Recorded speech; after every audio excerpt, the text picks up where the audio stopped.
Breaking news చూస్తున్నారు. మేడ్చల్ జిల్లా పోచారంలో కాల్పుల కలకలం రేకింది. సోనూ సింగ్ అనే గోరక్ష దళ సభ్యుడిపై ఇబ్రహీం కాల్పులకు పాల్పడ్డాడు. కాల్పులు జరిపి పరారయ్యాడు ఇబ్రహీం. చావు బతుకుల్లో కొట్టుమిట్టాడుతున్నాడు సోనూ సింగ్. యశోద హాస్పిటల్ కు బీజేపీ నేతలు చేరుకోవడం జరుగుతోంది. చేరుకొని సోనూ సింగ్ ని పరామర్శించడానికి చేరుకుంటున్నారు. నేతలంతా కూడా సోనూ సింగ్ కుటుంబ సభ్యుడిని పరామర్శించడం జరిగింది. బీజేపీ తెలంగాణ చీఫ్ రామచంద్రరావు, అలాగే బీజేపీ ఎంపీ ఈటల రాజేందర్, మాధవీలత వీళ్ళందరూ కూడా అక్కడికి చేరుకుని ఆ కుటుంబాన్ని పరామర్శించడం జరుగుతోంది. రౌడీ షీటర్ ఇబ్రహీంపై ఇంతవరకు ఎందుకు చర్యలు తీసుకోలేదని పోలీసులపై ఆగ్రహాన్ని వ్యక్తం చేస్తున్నారు బీజేపీ నేతలు. దానికి సంబంధించి ఆ విజువల్స్ మీరు చూడడం జరుగుతోంది. నిన్న ఘటనా స్థలానికి చేరుకున్నారు పోలీసులు. చేరుకుని ఇన్వెస్టిగేషన్ ప్రారంభించడం జరిగింది. ఆ ఘటనా స్థలంలో క్లూసివ్ సంపాదించే పనిలో ఉన్నారు. 24 గంటల్లో కనుక పట్టుకోకపోతే, 24 గంటల్లో ఇబ్రహీంని కనుక పట్టుకోకపోతే తామంటే ఏంటో దెబ్బకు దెబ్బ చూపిస్తామంటూ ఇప్పటికే బజరంగ్ దళ్ ఒక కైండ్ ఆఫ్ వార్నింగ్ అనేది చెప్పుకోవాలి, కైండ్ ఆఫ్ వార్నింగ్ ఇచ్చింది. దాంతోపాటు 24 గంటల్లో ఇటు ఆ ఇబ్రహీంని పట్టుకొని అదుపులోకి తీసుకోవాలి అంటూ కూడా చెప్తున్న సందర్భం. ఈ నేపథ్యంలో బీజేపీ నేతలు అక్కడికి వెళుతున్నారు. యశోద హాస్పిటల్కి చేరుకొని సోనూ సింగ్ ఆరోగ్యంపై ఆరా తీయడం జరుగుతోంది. ఈ నేపథ్యంలోనే నిన్న అక్కడికి చీకోటి ప్రవీణ్ కావచ్చు, అలాగే భారతీయ జనతా పార్టీకి సంబంధించి కీలక నేతలు ఎంపీ ఈటల రాజేందర్, అలాగే తెలంగాణ బీజేపీ చీఫ్ రామచంద్రరావు వీళ్ళందరూ కూడా అక్కడికి చేరుకున్నారు. ఈ క్రమంలో అక్కడ ఎటువంటి పరిస్థితులు ఉన్నాయో మనం చూసాం. ఈ నేపథ్యంలో ఈటల రాజేందర్ ఇటు ఆ బాధితుడు సోనూ సింగ్ని కుటుంబాన్ని కూడా పరామర్శించిన తర్వాత ఆయన బయటకు వచ్చి మీడియాతో మాట్లాడారు. ఒకసారి ఆయన ఏమన్నారో చూద్దాం.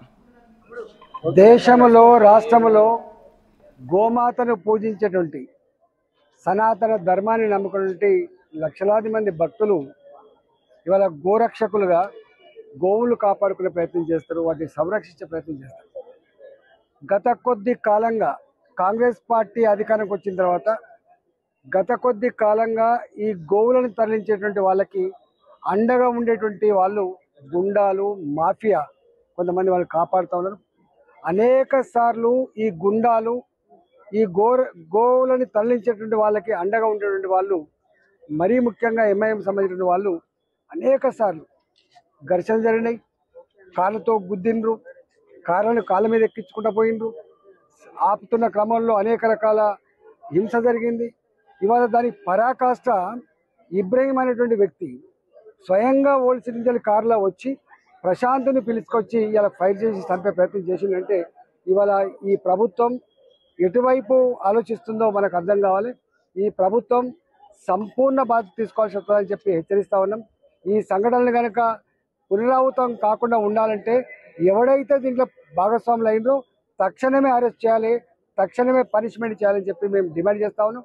నిన్నెట్లయితే నిజామాబాద్లో ఇలా దొంగలు స్వయంగా పోలీసులనే చంపి ఛాలెంజ్ చేసిండ్రు, ఇవాళ ఇంత భయం లేకుండా ఇవాళ రెండవ ఛాలెంజ్ ఇక్కడ చేపట్టింది. కాబట్టి ఇవాళ లక్షలాది మంది, కోట్లాది మంది మనోభావాలను కాపాడాలంటే ఈ ప్రభుత్వం తక్షణమే స్పందించి వాళ్ళందరినీ కూడా అరెస్ట్ చేసి చట్ట ప్రకారంగా శిక్షించాలని, రాబోయే కాలంలో ఇట్లాంటి సంఘటన జరగకుండా ఇవాళ చర్యలు తీసుకోవాలని చెప్పి ఈ ప్రభుత్వాన్ని హెచ్చరిస్తుంది.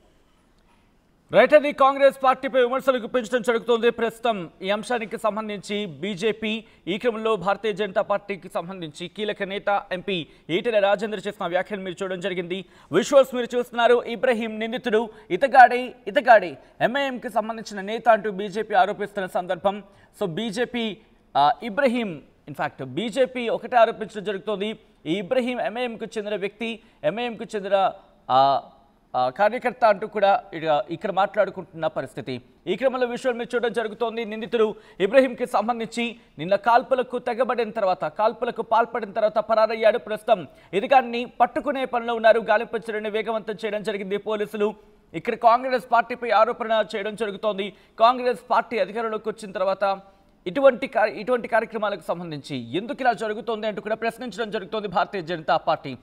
నిన్న జరిగిన ఘటనకు సంబంధించి నిన్న అక్కడ ఒక చర్చ జరిగింది. ఏమని, ఇక్కడ ఆ ఘటనా ప్రదేశంలో అక్కడి నుంచి కాస్త ముందుకు వచ్చిన తర్వాత అక్కడ ఒక హోటల్ ఉంది. ఆ హోటల్ దగ్గర పడిపోయాడు సోనూ సింగ్. ఆ తర్వాత అక్కడ అంటే తనంతట తానుగా కాల్ చేశాడో, అది ఒక కాల్ కాన్వర్సేషన్ జరిగిందో ఎలాగోలా ఇటు భారతీయ జనతా పార్టీకి సంబంధించి ఆ ఇన్ఫర్మేషన్ పాస్ ఆన్ అయింది. అక్కడ ఉన్న నేతలు కావచ్చు, కార్యకర్తలు కావచ్చు అక్కడికి చేరుకుని ఇటు హాస్పిటల్కి తరలించారు అనేది ఒక చర్చ. ఇంకొక చర్చ ఏంటి, అక్కడికి పోలీసులు చేరుకున్నారు. అక్కడ హోటల్ దగ్గర ఉన్న వాళ్ళందరూ కొంతమంది ఇటు పోలీసులకు ఇన్ఫర్మేషన్ని పాస్ ఆన్ చేశారు. పోలీసులు అక్కడికి చేరుకుని ముందుగా లోకల్గా ఉన్న హాస్పిటల్కి తరలించడం జరిగింది. ఆ తర్వాత ఆ బుల్లెట్ గాయం, అంటే బుల్లెట్ ఆయన కుడి ఛాతీకి సంబంధించి, ఛాతీ కుడి భాగాన కాస్త ఆ రిబ్స్ కిందన లోపలికి చొచ్చుకు వెళ్ళింది అంటూ కూడా ఈ క్రమంలో అక్కడి నుంచి, అంటే అక్కడున్న స్థానిక హాస్పిటల్ నుంచి యశోద హాస్పిటల్కి తరలించడం జరిగింది. యశోద హాస్పిటల్కి తరలించిన తర్వాత కాస్త అక్కడ నాటకీయ పరిణామం చోటు చేసుకుంది. ఇటు భారతీయ జనతా పార్టీకి సంబంధించిన కీలక నేతలు అక్కడికి చేరుకొని సోనూ సింగ్ని పరామర్శించే ప్రయత్నం చేశారు. ఈ పరామర్శ చేసే సందర్భంలో చికోటి ప్రవీణ్తో పాటు మరికొంతమంది కార్యకర్తలు అక్కడ చేరుకున్న క్రమంలో పోలీసులు చికోటి ప్రవీణ్ని అడ్డుకున్నారు అంటూ కూడా ముందుగా చర్చ జరిగింది. ఆ క్రమంలో అంటే చికోటి ప్రవీణ్కి సంబంధించి ఒక ఫోటో రిలీజ్ అయింది. చికోటి ప్రవీణ్ అక్కడ పోలీసుల మధ్య జరుగుతున్న కాన్వర్సేషన్కి సంబంధించిన ఒక పిక్చర్ బయటకు వచ్చింది. ఆ పిక్చర్కి సంబంధించి ఆయన అడ్డుకోవడం జరిగిందంటూ కూడా చర్చ జరిగిన తర్వాత ఆర్టీవీ ఆయనతో ఎక్స్క్లూజివ్గా మాట్లాడింది. మాట్లాడిన క్రమంలో ఆయన ఒకటే చెప్పుకొచ్చారు, ఇటు నన్ను ఆపారు, బట్ ఆ తర్వాత నన్ను పంపించడం జరిగింది. ఇక్కడ కొంతమంది కార్యకర్తలను ఆపుతున్నారు, ఎందుకు ఆపుతున్నారు అంటూ కూడా ఆయన ప్రశ్నించారు. ఆ తర్వాత ప్రస్తుతం కుటుంబానికి సంబంధించి ఎటువంటి ఆందోళన వ్యక్తం చేయడం జరుగుతుందని చెప్పి కూడా ఆయన అడిగినప్పుడు ఆర్టీవీ ఆయన ఒకటే చెప్పుకొచ్చారు, ప్రస్తుతం సోనూ సింగ్ తల్లి ఆందోళన వ్యక్తం చేయడం జరుగుతోంది, ఆవేదన వ్యక్తం చేయడం జరుగుతుందంటూ కూడా ఆయన చెప్పుకొచ్చారు. ఆయనతో పాటు అక్కడికి మరికొంతమంది కీలక నేతలు వెళ్ళిన సందర్భంలో మేడ్చల్లో జరిగిన ఈ ఘటన ఒక్కసారిగా షాక్కి గురి చేస్తుంది. ఎందుకంటే ఒక్కసారిగా అక్కడ సిచ్యువేషన్ మారిపోయింది. సిచ్యువేషన్ కాల్పులకు తెగబడిన తర్వాత అంటూ ఆ అంశానికి సంబంధించి మాట్లాడుకునే క్రమంలో ప్రస్తుతం అధికారి ఆరోగ్యం మీద ఆందోళన వ్యక్తమవుతోంది. ఇటు భారతీయ జనతా పార్టీకి నేత చికోటి ప్రవీణ్ కూడా మాట్లాడిన సందర్భంలో అతగాడి ఆరోగ్యం సీరియస్గా ఉంది అంటూ కూడా ఆయన చెప్పుకొచ్చారు. భారతీయ జనతా పార్టీకి సంబంధించి ఎంపీ ఈటల రాజేంద్ర మాట్లాడారు. ఆ తర్వాత ఎంపీ రఘునందన్ కూడా ఆర్టీవీతో ఎక్స్క్లూజివ్గా మాట్లాడారు. మాట్లాడిన క్రమంలో ప్రస్తుతం జూబ్లీహిల్స్ ఎలక్షన్స్లో ఉన్నాను, ఎలక్షన్ క్యాంపెయిన్లో ఉన్నాను, అండ్ ఈ ఘటనకు సంబంధించి పూర్తి స్థాయిలో ఇన్వెస్టిగేషన్ జరగాలి, నిందితుడు పట్టుకోవాలి, ఒకవేళ కనుక ఆలస్యం జరిగితే సంబంధిత అంటే అనుబంధ సంస్థలు బీజేపీకి సంబంధించి వాటితో మాట్లాడి వాటితో సంభాషించి వాటితో చర్చించి కార్యాచరణతో ముందుకు వెళ్తామంటూ కూడా చెప్పుకొచ్చిన సందర్భం. మేడ్చల్ జిల్లాలోని ఎనంపేటలో గోరక్షా దళ్ సభ్యుడు సోనూ సింగ్ అలియాస్ ప్రశాంత్పై ఓ వ్యక్తి తుపాకీతో కాల్పులు జరిపిన ఘటన కలకలం రేపింది. ఈ నేపథ్యంలో భారతీయ జనతా పార్టీ నేతలు యశోద హాస్పిటల్కి వెళ్లారు, పరామర్శించడం జరిగింది. పరామర్శించిన తర్వాత ఒక్కొక్కరు కూడా రియాక్ట్ అవుతున్నారు. మాధవీలత, బీజేపీ నేత మాధవీలత కూడా రియాక్ట్ అయ్యారు. ఆమె ఏమన్నారు చూద్దాం. ఇప్పుడు ఇంతమంది పోలీసులు ఉన్నారు, దేనికున్నారు ఇంతమంది పోలీసులు? గౌ సంరక్షణ చేసే యువకులను ఆపడానికి ఉన్నారు వీళ్ళు ఇక్కడ, బజరంగ్ దళ్ వాళ్ళని ఆపడానికి ఉన్నారు వీళ్ళు ఇక్కడ. అంతేగాని ఆడికి అంత బుల్లెట్ తగిలి పడున్నాడు అక్కడ సావు బతుకులు కొట్టుమిట్టాడుతున్నాడా? ఏడావాడు బుల్లెట్ కాల్చినోడు ఏడివాడేడి? ఇబ్రహీం ఏడాయా? ఆడ పూలమాలలు వేసుకొని ఎంఐఎం వాడంతా కూర్చొని ఫోటోలు తీసుకుంటాడు. వాడికి ఎవడిచ్చిండు గన్ను? ఏం చేస్తున్నారు అసలు? ఒక్కసారేనా ఇన్ఛార్జ్ సౌత్ డీసీపీ అక్కడ ఎక్కడ జరిగిందో ఏ ఇన్ఛార్జ్ డీసీపీ ఉన్నారు వాళ్ళు వచ్చి ఒక్క స్టేట్మెంట్ ఇచ్చిండ్రా? అంటే వీళ్ళకి వద్దు, ఇట్లా ఇట్లా ఇట్లా ఇట్లా మెత్తగుండే యువకుల్ని మాత్రం అడ్డంగా ఆపడానికి వీళ్ళకి తాళ్ళు వస్తాయి, అన్నీ వస్తాయి. కానీ నిజంగా చంపినోడిని పట్టుకోవడానికి దమ్ము లేకుండా అయిపోయింది పోలీస్కి. పరిస్థితి ఎలా ఉంది మేడం? లోపల ఎలా ఉంది సోనూ సింగ్ పరిస్థితి? ఎలా ఉంది? వాడి పరిస్థితి ఎంత భయంకరంగా ఉందంటే, ఆ బుల్లెట్ తగిలింది మన ఇంట్లో ఎవరికైనా తగిలితే తెలుస్తుంది ఆ బాధ. నిజంగా చెప్పాలంటే ఆ తల్లి నిజంగా దండం పెట్టాలి, రెండు చేతులు ఎత్తి, అమ్మ నువ్వు ధైర్యంగా ఉండు తల్లి, నీ కళ్ళలో నీళ్లు రానియకు, అది వస్తే కూడా కష్టము, నువ్వు ధైర్యంగా ఉంటేనే వాడికి ఆశీర్వచనం అవుతుంది అని చెప్పి ఆమె లోపల తీసుకుపోతే అంత ఉండి కూడా గుట్కలు మింగుతూ త్రయంబకం యజామహే సుగంధిం పుష్టివర్ధనం అని శివమంత్రం చదువుతోంది కొడుకు దగ్గర. ఎంత మంచి ఏం కుటుంబమే అది! మన కర్మ. వాడి కోసం ధర్నాలకు దిగకపోతే మన కర్మ, అది మన ప్రారంధం. ఇట్లాంటి యోధుల కోసము బయటికి రావాలి. మనం ఎట్లాగో బుల్లెట్ తీసుకుంటలేము, బుల్లెట్ తీసుకున్నోడు కోసం నిలబడాలి కదా, అంతే. నేను చెప్పేది ఇదే. యాక్షన్ ఏందయ్యా? యాక్షన్ అటెంప్ట్ టు మర్డర్, అది అటెంప్ట్ టు మర్డర్. కోర్టుకి అప్పచెప్పాలి. ఇన్ని సీసీ కెమెరాస్ ఉంటాయి, ఇంత వ్యవస్థ ఉన్నాక ఇంకా ఎందుకు పట్టుకోలేదు? అమ్ముడు పోయినారయ్యా, చెప్పు, అమ్ముడు పోయినారు. ఇదేం పెద్ద నేనే చెప్పాలా నోటి నుంచి? అమ్ముడు పోయినారు. రైట్, అది మాధవీలత ఆర్టీవీతో ఎక్స్క్లూజివ్గా మాట్లాడుతూ ఆగ్రహాన్ని వ్యక్తం చేయడం జరుగుతోంది. ఇటు ఆ నిందితుడు ఇబ్రహీం ఎక్కడ అంటూ ప్రశ్నిస్తున్నారు ఆమె. మరీ ముఖ్యంగా ఆ తల్లి చాలా ఆవేదన వ్యక్తం చేయడం జరుగుతోంది. అతగాడి దగ్గర ఆ బాధితుడు సోను సింగ్ ప్రస్తుతం హాస్పిటల్ బెడ్ మీద ఉన్నాడు, ట్రీట్మెంట్ జరుగుతోంది. ఆ కొడుకు పరిస్థితి చూసి ఆందోళన వ్యక్తం చేస్తుంది ఆ తల్లి. కొడుకు కోలుకోవాలని చెప్పి దైవ ప్రార్థనలు చేయడం జరుగుతోందంటూ కూడా ఇటు మాధవీలత కూడా చెప్పుకొచ్చారు. ప్రస్తుతం ఇది ఒక్కసారిగా హైదరాబాద్ని కాదు, యావత్ తెలంగాణని ఒక్కసారిగా షాక్కి గురి చేస్తుంది. మరి ముఖ్యంగా తుపాకీ కాల్పులు కలకలం రేగాయనే చెప్పుకోవాలి. ఎందుకంటే రాత్రి దాదాపుగా ఈవినింగ్ నుంచి ఆ టైంలో ఒక్కసారిగా షాక్కి గురైన పరిస్థితి. ఇటు సోను సింగ్ అనే ఒక వ్యక్తి మీద ఇబ్రహీం అనే వ్యక్తి కాల్పులకు తెగబడిన పరిస్థితి. మేడ్చల్ జిల్లాలోని యలంపేటలో గోరక్ష దళ సభ్యుడు సోను సింగ్ అలియాస్ ప్రశాంత్ పై ఓ వ్యక్తి తుపాకీతో కాల్పులకు పాల్పడ్డ ఘటన ఒక్కసారిగా కలకలం రేపింది. కీసర మండలం రాంపల్లికి చెందిన సోను సింగ్ కొన్ని రోజులుగా గోవులను అక్రమంగా తరలిస్తున్న వారిని అడ్డుకునేందుకు ప్రయత్నిస్తున్నాడు. ఈ క్రమంలో వేలాది మంది కార్యకర్త నీతి నిజాయితీతోని గౌరక్ష చేస్తున్నారు. లీగల్ గా పట్టుకుతున్నారు. బండికి కావాలని పోవాలి, బండి పట్టుకోవాలి, పైసలు తీసుకోవాలి, లేదంటే గన్ చూపెట్టాలి, బందూక్ చూపెట్టాలి, లేదంటే కత్తి చూపెట్టాలి, తలవారు చూపెట్టాలి. లేదు, పోలీస్ డిపార్ట్మెంట్ గవర్నమెంట్ నుంచి ఏదైతే లీగల్ ఉంది ఆ లీగల్ ప్రకారం బండి పట్టుకుంటున్నారు. మళ్ళీ పిఎస్కి ఇస్తున్నారు. పిఎస్కు ఇచ్చిన తర్వాత మన కార్యకర్త మీద చాలా మంది కేసు బుక్ చేస్తున్నారు. ఈ రోజు పోలీస్ డిపార్ట్మెంట్కి నేను అడుగుతున్నా, కాంగ్రెస్ పార్టీకి అడుగుతున్నా, మన కార్యకర్త నీతి నిజాయితీని పోతే మా కార్యకర్త మీద కేసు బుక్ చేస్తున్నారు. ఇప్పుడు గన్ షూట్ చేస్తే మీరు వితిన్ 24 hours లా ఆయనకి పట్టుకొని శిక్ష ఇవ్వాలని మేమైతే అంటున్నాం. ఈ రహమత్ బేగ్ ఎమ్మెల్సీ ఇక్కడిక్కడో పటంచెరు కానీ, లేదంటే ఘట్కేశ్వర్ కానీ, భువనగిరి కానీ, ఇక్కడైనా ఆయన కార్యకర్త బండికి ఇల్లీగల్ గా తీసుకోపోతే మన కార్యకర్త మీద కేసు బుక్ చేస్తున్నారు.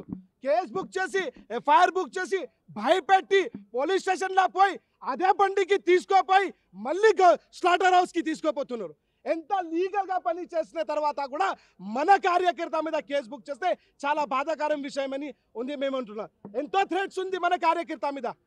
ఎంత గౌరక్ష, ఎంత చేతి మీద ప్రాణం తీసుకొని గౌరక్ష చేస్తున్నారు. మన కార్యకర్త దగ్గర ఏ బాడీ గార్డ్ లేదు, కోట్లు పైసలు లేదు, ఎవరి దగ్గర పెద్ద పెద్ద బండి లేదు, లేదంటే కరోడపతి లేదు, ఏ పవర్ లేదు. కానీ నీతి నిజాయితీగా మన గౌమాతకి కాపాడాలి. మా గౌమాత మాకు రాష్ట్రమాత కావాలి. ఈ గౌమాత ఏదైతే నాకు పుట్టిన ఇంట్లో ఉంది గౌమాత లాగా, ఈ గౌమాత మాకు గౌమాత లాగా ఉంది. కాబట్టి ఆ నీతి నిజాయితీని గౌరక్ష చేస్తున్నారు. నిజంగా 24 hours రైట్. అది ఇటు బజరంగ్ దళ్ కావచ్చు, లేకపోతే భారతీయ జనతా పార్టీకి సంబంధించిన కీలక నేతలు కావచ్చు, కార్యకర్తలు కావచ్చు, అక్కడికి చేరుకొని ఆందోళన వ్యక్తం చేయడం జరుగుతోంది. ఆందోళన వ్యక్తం చేస్తూ ప్రస్తుతం ఆ ఇబ్రహీం ఎక్కడ అంటూ ప్రశ్నించడం జరుగుతోంది. ఇంతటి కాల్పులకు తెగబడిన వ్యక్తిని ఇంకా ఎందుకు పట్టుకోలేదు, ఎందుకు ఫెయిల్ అవుతున్నారు? ఇటు కాంగ్రెస్ ప్రభుత్వానికి సంబంధించి కాంగ్రెస్ ప్రభుత్వంపై విమర్శలు గుప్పించడం జరుగుతుంది. కాంగ్రెస్ ప్రభుత్వం పాలనపై ఇక్కడ ప్రశ్నిస్తున్న సందర్భం. సోను సింగ్ ఆరోగ్యం ప్రస్తుతం విషమంగా ఉంది అంటూ కూడా వాళ్ళు చెప్తున్న నేపథ్యం. కాల్పులు జరిపి పరారయ్యాడు ఇబ్రహీం. చావు బతుకులో ప్రస్తుతం సోను సింగ్ కొట్టుమిట్టాడుతున్నాడు. మీరు చూడొచ్చు రైట్ సైడ్ మీరు చూస్తున్నారు అతగాడి సోను సింగ్. ఆ లెఫ్ట్ సైడ్ మీరు చూడొచ్చు ఇబ్రహీం నిందితుడు. ఆ విజువల్ మీరు చూడడం జరుగుతోంది. కారులో వచ్చి కాల్పులకు తెగబడ్డాడు అనేది అందుతున్న సమాచారం. ఆ విజువల్ మీరు చూడడం జరుగుతోంది. ప్రస్తుతం అతగాడు అంటే సోను సింగ్కి సంబంధించి ఆ ఫోటో, గాయపడిన ఫోటో కూడా ఆర్టీవీ దగ్గర ఉంది, కానీ మేము మీకు చూపించట్లేదు. కరెక్ట్గా ఎక్కడ ఎగ్జాక్ట్గా తగిలిందనేది నేను మీకు చెప్పే ప్రయత్నం చేస్తున్నాను. అఫ్కోర్స్ నేను కూడా మనం మాట్లాడుకోవడం జరిగింది. ఇలా కుడి ఛాతీకి సంబంధించి రిబ్స్ ఉంటాయి కదా, మనకి కుడివైపు రిబ్స్ ఉంటాయి కదా, ఎముకలు ఉంటాయి కదా, పక్కటెముకలు. ఆ పక్కటెముకల కాస్త కింద భాగాన ఆ బుల్లెట్ గాయమైంది. నిన్న చికోటి ప్రవీణ్ ఆర్టీవీతో ఎక్స్క్లూజివ్గా మాట్లాడుతూ కూడా ఆయన ఒక మాట అనడం జరిగింది. అది లంగ్స్కి టచ్ అయింది, ఊపిరితిత్తులోకి వెళ్ళింది అంటూ కూడా అర్థం వచ్చారు, ఆయన చెప్పుకొచ్చారు. ఈ క్రమంలో ఇబ్రహీంని విడిచిపెట్టద్దు, ఇబ్రహీంని త్వరగా పట్టుకోవాలి. ఒకవేళ కనుక ఇటు పోలీసు శాఖ ఫెయిల్ అయితే బజరంగ్ దళ్ ఈ అంశానికి సంబంధించి ముందుకు వెళుతుంది. చాలా గట్టిగా దెబ్బకు దెబ్బ కొడతామంటూ కూడా నిన్న వార్నింగ్ ఇస్తున్న సందర్భం. బజరంగ్ దళ్కి సంబంధించి ఇఫ్ పాసిబుల్ నిన్న వార్నింగ్ ఇచ్చిన సందర్భం ఒకసారి కుదిరితే ఆ బయట కూడా ప్లే చేసే ప్రయత్నం చేద్దాం. ఎందుకంటే నిన్నటి నుంచి రియాక్షన్స్ మీరు చూడడం జరుగుతోంది. పెద్ద ఎత్తున వాళ్ళు ఆందోళన వ్యక్తం చేస్తున్నారు. నిన్న చికోటి ప్రవీణ్ ఆర్టీవీతో ఎక్స్క్లూజివ్గా మాట్లాడుతూ ఆయన కూడా చెప్పుకొచ్చిన సందర్భం. ఇటు రైట్ ఒకసారి యశోద హాస్పిటల్కి వెళ్ళే ప్రయత్నం చేద్దాం. యశోద హాస్పిటల్ నుంచి మరికొన్ని రియాక్షన్స్ వస్తున్నాయి, రియాక్షన్స్ చూద్దాం. ఏం విధంగా అంటే జరిగిన దాని గురించి ఎలా ఖండిస్తారు? ఏం మాట్లాడారు దీని ఇబ్రాహిం గురించి? అని కౌ స్మగ్లర్ అన్న, ఇబ్రాహిం, అజ్జు, హనీఫ్, ఇంకా శ్రీనివాస్ యాదవ్ అని మన మనిషి ఒక ఆయన. ఇబ్రాహిం ఏం చేసిండు, హనీఫ్కి చెప్పిండు ఇవాళ రాత్రికి బండ్లు వస్తున్నాయి అని చెప్పి శ్రీనివాస్కి చెప్పి సోనుకి పిలిపి రాంపల్లి గట్కేసర్ నుంచి రాంపల్లి పోయేత వల్ల పిలిపి హోటల్ కాడికి మేము వస్తామని ప్రీ ప్లాన్ చేసి పిలిపించాం. సోను ఏంది ఇవాళ రాత్రికి బండ్లు వస్తున్నాయి కదా, ఇన్ఫర్మేషన్ ఉంది 10 బండ్లు వస్తున్నాయి అంటే సోను వెళ్ళిండు ఇన్ఫర్మేషన్ కోసం. శ్రీనివాస్ పిలిస్తే వెళ్ళిండు. వెళ్ళంగానే ఆడ ఏమైంది, హనీఫ్ శ్రీనివాస్ మాట్లాడుకున్నావు, హనీఫ్ శ్రీనివాస్ సోను మాట్లాడుకున్నావు హోటల్లో బండ్లు వస్తున్నాయి ఇదే తోవ పోతున్నాయి అని చూపెట్టినావు. అయిపోయినాక మీటింగ్ అయిపోయినాక హోటల్ కాడనే డైరెక్ట్ ఇబ్రాహిం వచ్చి గన్ తీసి సోను గాలవడం జరిగింది. అసలు గుండె మీద కాలుస్తామని చూసుకుని, కానీ గోమాత ఆశీర్వాదంతో సోనుకి రైట్ సైడ్ దాకింది. రైట్ సైడ్ దాకి బుల్లెట్ లివర్లోకి వెళ్ళి బయటికి వెళ్ళింది, మీద లంగ్స్ కింద దాకి బుల్లెట్